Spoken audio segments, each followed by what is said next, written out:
Bonjour et bienvenue dans ce 11e épisode de Je n'ai rien à vous dire. Je suis Hélène, art thérapeute pluriexpressionnelle et énergéticienne, et j'ai créé ce podcast pour partager avec toi mes réflexions, mes prises de conscience, mes expériences qui me permettent d'avancer sur mon chemin et d'être celle que je suis aujourd'hui. Et en partageant tout ça avec toi, j'espère que ça peut t'aider, t'accompagner à avancer sur ton propre chemin. Comme toujours, avant de commencer, je te remercie d'être à l'écoute.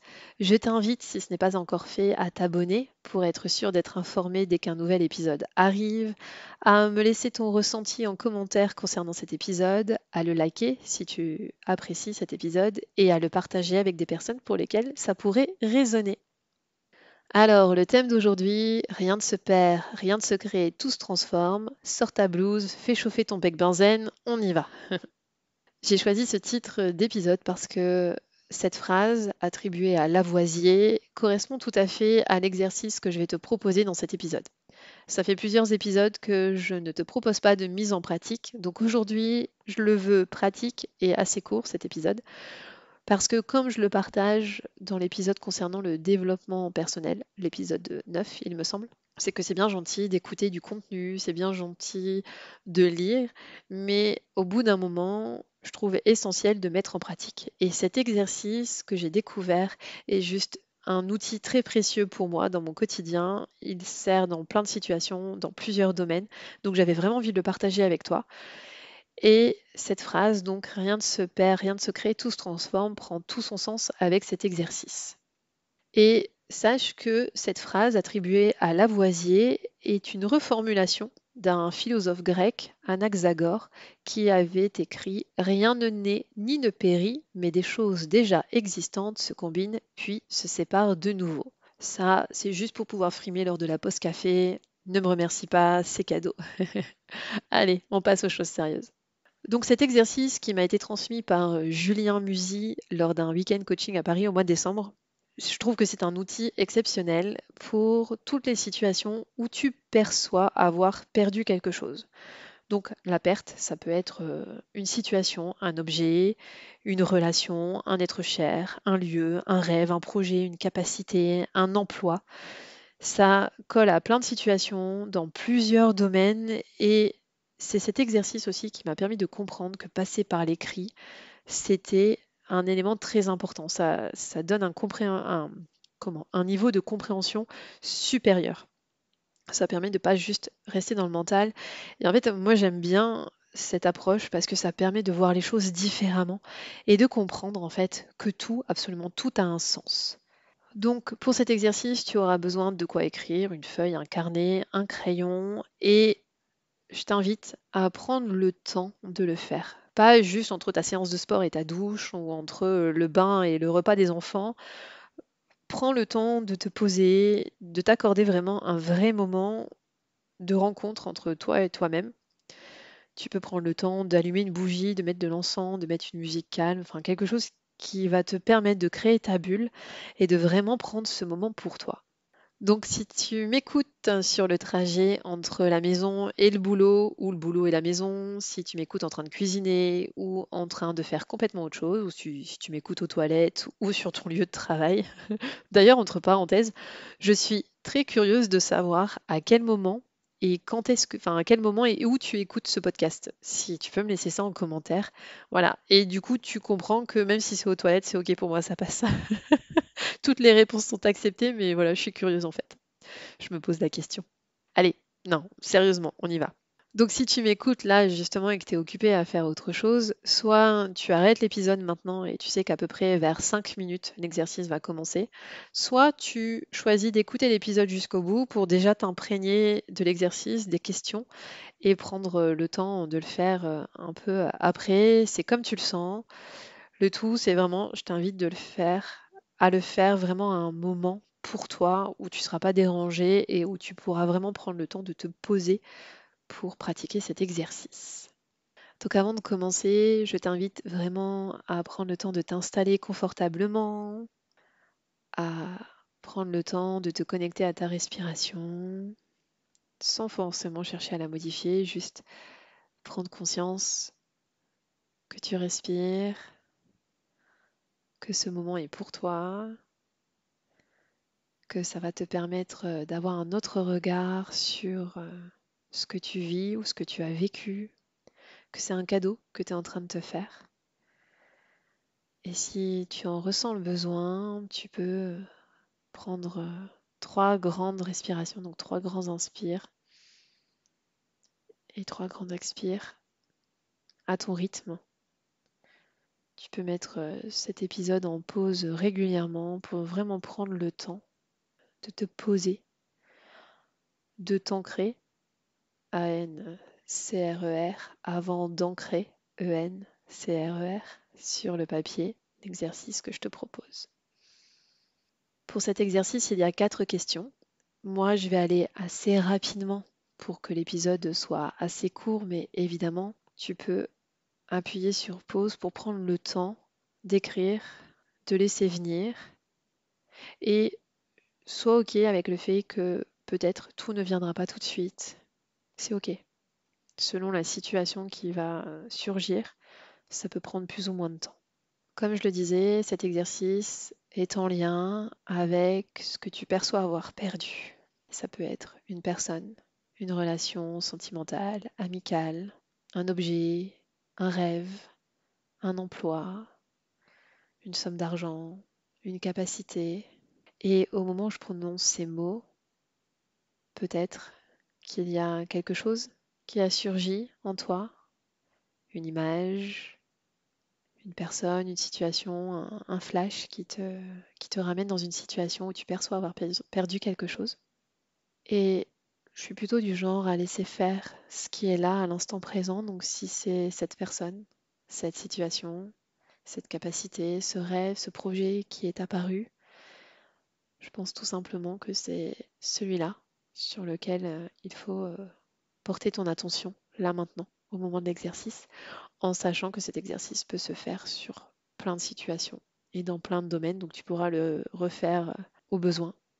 Une fois que tu as identifié cette personne, ce projet, cette situation, cette capacité que tu perçois avoir perdue, prends le temps d'écrire la première question qui est: qu'est-ce que cette personne ou ce projet, cette situation, cette capacité, donc qu'est-ce que cette personne faisait pour moi ou qu'est-ce que cette situation m'apportait? Et prends le temps de lister tout ce qui te vient. Je vais prendre l'exemple, moi, de la perte d'une relation sentimentale parce que c'est un exemple qui peut parler au plus grand nombre parce qu'on est tous passés par là à un moment donné. Donc, tu peux percevoir avoir perdu la complicité, les conversations enrichissantes, les rires, l'affection, la notion de construire une famille, d'avoir des projets communs.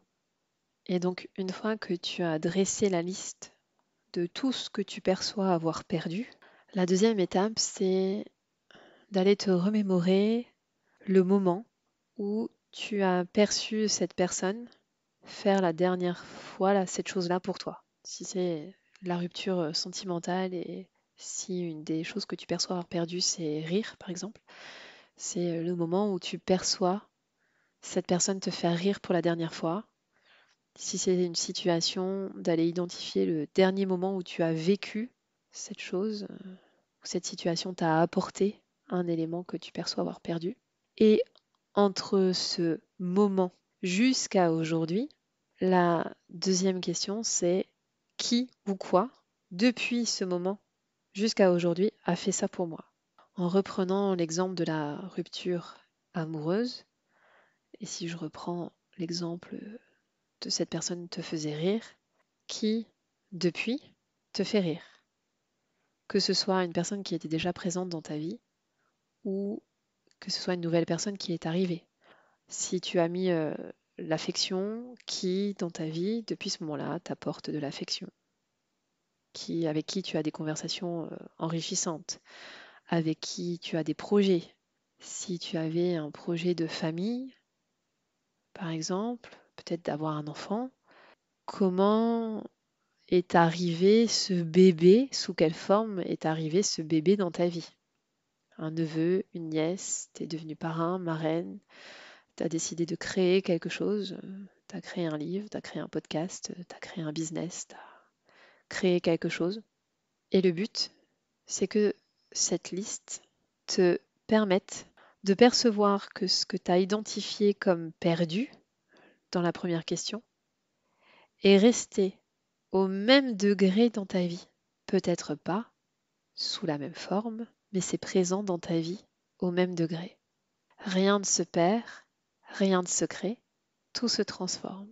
Et une fois que tu perçois, que tu ressens dans ton corps que ce que tu as l'impression d'avoir perdu est en fait présent dans ta vie au même degré, au même niveau, mais peut-être sous une forme différente, pour aller un peu plus loin, la troisième question, c'est en quoi la nouvelle forme, identifiée dans cette question 2, est un bénéfice pour tes valeurs hautes au moment où tu as perdu ça et pour tes valeurs hautes aujourd'hui. Si je reprends mon exemple, je perçois avoir perdu la complicité, les rires et les conversations enrichissantes. Si j'identifie à la question 2 que j'ai rencontré une nouvelle amie ou j'ai renforcé une amitié qui me permet de rire autant, d'avoir ces conversations tout aussi enrichissantes. Pourquoi? En quoi aujourd'hui c'est un bénéfice d'avoir cette amitié-là pour mes valeurs hautes au moment où j'ai perdu mon compagnon, on va dire ça comme ça, ou ma compagne, et pour mes valeurs aujourd'hui, si cette rupture a eu lieu il y a plusieurs semaines, plusieurs mois, il y a plusieurs années. Quel est le bénéfice pour moi d'avoir cette nouvelle forme dans ma vie pour mes valeurs hautes à l'époque et pour mes valeurs hautes aujourd'hui? Pour être plus concret dans l'exemple, si au moment de la rupture, dans mes valeurs hautes, il y avait me faire des nouveaux amis, rencontrer des nouvelles personnes, élargir mon cercle social, on va dire ça comme ça. Quel est le bénéfice pour moi d'avoir cette nouvelle amie ou cette amitié renforcée aujourd'hui, enfin à l'époque, c'est que ça nourrissait ma valeur haute. J'ai élargi à ce moment-là mon cercle social puisque je suis allée vers d'autres personnes. Et pour mes valeurs hautes aujourd'hui, si mon rêve c'est de voyager, une de mes valeurs hautes c'est de voyager, et qu'en plus cet ami veut voyager aussi, c'est merveilleux. Donc une fois que tu as trouvé tous les bénéfices pour ce qui est important pour toi aujourd'hui et ce qui était important pour toi à l'époque d'avoir cette nouvelle forme, je t'invite à te poser la dernière question qui est quels étaient les inconvénients de l'ancienne forme pour ce qui était important pour toi à l'époque, au moment où tu perçois avoir perdu cette personne ou cette situation, et pour tes valeurs hautes aujourd'hui, en reprenant cet exemple de la rupture amoureuse, en conservant ce couple. Puisque j'avais la complicité, les rires, les conversations enrichissantes, j'avais pas besoin d'aller nourrir ça à l'extérieur. Donc j'avais pas besoin d'aller élargir mon cercle social, j'avais pas besoin d'aller voir mes amis ou de rencontrer de nouvelles personnes. Ce qui fait que pour mes valeurs hautes aujourd'hui, qui sont par exemple d'avoir des relations profondes et durables, si j'étais restée dans ce couple, si on reprend l'exemple du couple, de la relation amoureuse, je n'aurais pas aujourd'hui ce cercle amical aussi profond, aussi stable et dans lequel je m'épanouis pleinement. Puisque j'avais ça chez moi, on va dire ça comme ça, je ne serais pas allée le construire à l'extérieur. Donc l'inconvénient dans ma vie aujourd'hui, c'est que en ayant eu cette relation qui durait, je n'aurais pas le cercle amical que j'ai aujourd'hui, par exemple. Donc pour résumer l'exercice, sans donner d'exemple entre deux, quand tu fais face à une situation de perte, la première question à se poser, c'est qu'est-ce que je perçois avoir perdu? La deuxième, c'est d'aller voir qui ou quoi dans ma vie actuelle, entre le moment où je perçois avoir perdu cette chose et maintenant, qui ou quoi m'a apporté ce que je pense avoir perdu à la première question. Jusqu'à ce que je constate que ce soit présent dans ma vie au même degré. et qu'en fait, finalement, je n'ai rien perdu. C'est juste la forme qui a changé. Et pour aller libérer la charge émotionnelle qu'il peut y avoir derrière, c'est d'aller voir qu'est-ce que j'ai gagné de ce que je perçois avoir perdu, quels sont les bénéfices de cette perte pour moi aujourd'hui et même pour moi à l'époque où j'ai perdu ça. Et vraiment pour ancrer, c'est d'aller voir les inconvénients si j'avais gardé ce que j'ai perdu pour moi à l'époque et pour moi aujourd'hui. Parce qu'en fait, finalement, quand tu te rends compte que dans ta vie, ça s'est juste manifesté autrement que ce que tu perçois, c'est pour ça que j'utilise le mot percevoir, c'est parce que tu as l'impression d'avoir perdu quelque chose. Sauf qu'en fait, non. C'est présent dans ta vie, mais sous une autre forme. Pas celle forcément que tu espérais, que tu attendais, pas forcément la forme d'avant, mais c'est là quand même. Parce qu'en fait, l'univers n'aime pas le vide. C'est-à-dire qu'à chaque fois qu'il y a de la place, l'univers va le remplir. Et ce qui génère de la souffrance, c'est c'est d'avoir perdu ce à quoi on est attaché, mais c'est surtout, en fait, finalement, ce qui nous manque, c'est pas forcément ce qu'on a perdu, c'est la forme fantasmée de ce que nous percevons avoir perdu à ce moment-là. Et cet exercice permet de sortir de ce fantasme, de se rendre compte que ce qu'on perçoit avoir perdu est en fait présent dans notre vie, mais sous des formes différentes, et du coup d'être en paix avec ça. Et lors de ce week-end, au-delà de ce que moi j'ai pu expérimenter en faisant l'exercice, il y a un exemple qui m'a beaucoup marqué, c'est avec mon voisin de table. On finit l'exercice et je lui dis alors comment ça s'est passé pour toi? Parce que avant de commencer l'exercice, on s'est regardé, on s'est dit ouf, ça va piquer là. Et en fait, il me regarde, il me dit mais c'est juste génial cet exercice. Il fait je viens de comprendre un truc extraordinaire. Il m'explique sa situation, sur quoi il a travaillé. Et en fait, lui, sa compagne est plus âgée que lui. Lui souhaitait avoir un enfant, mais en raison de l'âge un peu plus avancé de sa compagne, ils ont décidé de ne pas en avoir. Il me partage même qu'elle lui avait dit, mais en fait, vas-y, rencontre quelqu'un d'autre pour que tu puisses avoir un enfant, des enfants. Et à ce moment-là, il me dit, mais en fait, pour moi, c'était pas OK quand elle m'a proposé ça, puisque moi, c'est cette femme que j'aime, c'est avec elle que j'ai envie de construire, donc ça n'a aucun sens de mettre fin à cette relation et d'aller avec quelqu'un d'autre pour avoir un enfant. C'est elle que j'aime, c'est avec elle que je veux construire, donc voilà.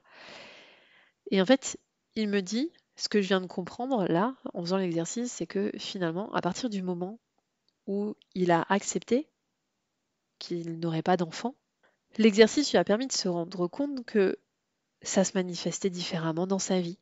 Il a une entreprise qui est en train d'éclore et qu'en plus, la fille de sa compagne est enceinte à ce moment-là et qu'elle va bientôt accoucher. Et moi, je le regarde à ce moment-là et je me dis, mais en fait, c'est juste dingue parce que oui, en effet, même si c'est pas ton enfant biologique, tu vas pouvoir accompagner cet enfant, tu vas pouvoir l'élever et pouponner en fait.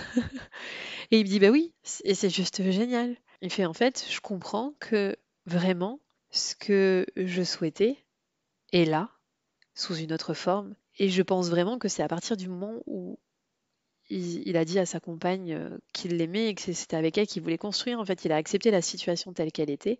Et là, en fait, en faisant l'exercice, il était en train de se rendre compte que finalement, il n'avait rien perdu dans tout ça. C'est juste, tout était là, sous des formes différentes, mais tout était là. Tous ses souhaits se réalisaient en fait. Et c'était juste beau de le voir réaliser ça à ce moment-là. C'était juste extraordinaire. Et ça pourrait faire l'objet d'un épisode, mais quand on dit la loi de manifestation, d'attraction, etc., oui. Et quand on dit, quand les personnes disent oui, mais j'ai pas ce que je veux. Mais en fait, t'attires pas ce que tu veux, t'attires ce que tu es, ce que tu vibres.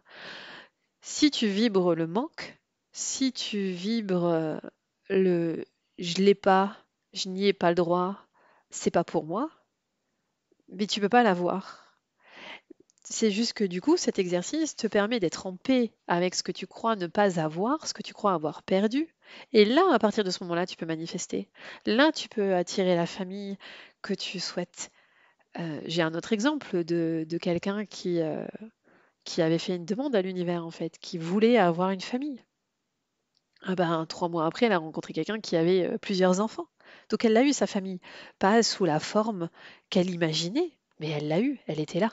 Donc, quand on dit manifester, c'est à partir du moment où en fait, tu es en pleine vibration de OK, j'ai déjà tout et tout ce qui est là, je suis en paix avec en fait. J'ai déjà ma famille, j'ai déjà l'abondance, tout est là en fait. Pas forcément sous la forme que moi j'avais imaginée ou que j'avais vu ou projeté. Et en fait, cet exercice te permet d'apprécier ce qui est. Et à partir du moment où tu apprécies ce que tu as, ce qui est là, c'est là où tu manifestes vraiment ce que tu veux, puisque tu le vibres en fait. Tu vibres la satisfaction et le contentement et la gratitude de ce qui est déjà là. C'est à partir de cette gratitude que tu peux manifester ce que tu veux. Donc, je n'ai rien d'autre à te dire à part que tout ce que tu souhaites est déjà là. Juste, encore une fois, changer de perspective, de point de vue, d'aller voir les choses différemment. Et j'espère vraiment que cet épisode et surtout cet exercice vont te permettre d'arriver à ça. Donc partage-moi tes expériences, partage cet exercice avec un maximum de personnes pour que le plus grand nombre de personnes puissent accéder à cet exercice et à cette prise de conscience que tout est déjà là. Rien ne se perd, rien ne se crée, tout se transforme. Allez, à la semaine prochaine!